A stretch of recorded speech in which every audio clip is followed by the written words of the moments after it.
सहस्रार्चिः सप्तजिह्वा सहस्रार्चिः सप्तजिह्वा सप्तैधा सप्तवाहनः सप्तैधा सप्तवाहनः अमूर्तिरनघोचिन्त्यो अमूर्तिरनघोचिन्त्यो भयकृद्भयनाशनः भयकृद्भयनाशनः.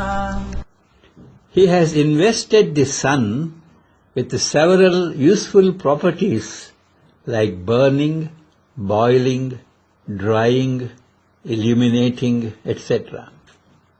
He is God Agni with 7 tongues with which he accepts the oblations and conveys them to the respective gods. He has 7 types of samidhas, twigs, to keep ablaze 7 types of yajnas. He has 7 horses to draw the sun's chariot. He is not influenced by his actions, so he is not touched by any sins. He remains beyond the power of imagination. He causes terror in those that do not follow his instructions. Those who follow his instructions remain free from any kind of fear. Sahasrarchihi सहस्रार्चिः Saptajihvaha सप्तजिह्वः Saptaidhaah सप्तैधाः Saptavahanah सप्तवाहनः Amurtihi अमूर्तिः Anaghaः अनघः Achintyaः अचिन्त्यः Bhayakrit भयकृत् Bhayanashanah भयनाशनः. Om Sahasrarchishe Namaha ॐ सहस्रार्चिषे नमः. Om Saptajihvaya Namaha ॐ सप्तजिह्वाय नमः. Om Saptaidhase Namaha ॐ सप्तैधसे नमः. Om Saptavahanaya Namaha ॐ सप्तवाहनाय नमः. Om Amurtaye Namaha ॐ अमूर्तये नमः.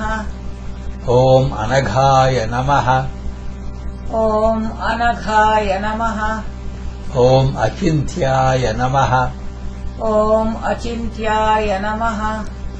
Om Bhayakrite Namaha ॐ भयकृते नमः.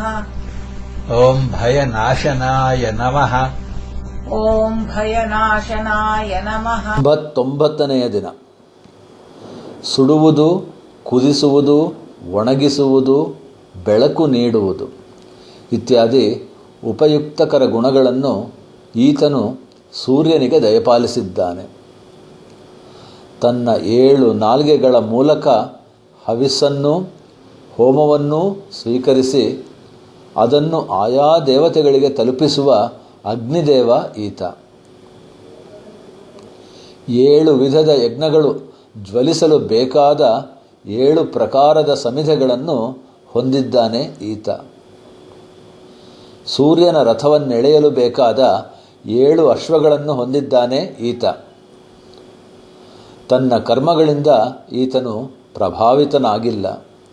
ಆದ್ದರಿಂದ ಯಾವುದೇ ಪಾಪಗಳು ಈತನನ್ನು ಸೋಕಲಾರವು. ಕಲ್ಪನಾ ಶಕ್ತಿಗೆ ಅತೀತನಾದವನು ಈತ. ಈತನ ಆದೇಶಗಳನ್ನು ಪಾಲಿಸದವರಲ್ಲಿ ಈತ ಭೀತಿಯನ್ನು ಹುಟ್ಟಿಸುತ್ತಾನೆ. ಯಾರು ಈತನ ಆದೇಶಗಳನ್ನು ಪಾಲಿಸುವರೋ ಅವರು ಯಾವುದೇ ರೀತಿಯ ಭಯದಿಂದ ಮುಕ್ತರಾಗಿರುತ್ತಾರೆ.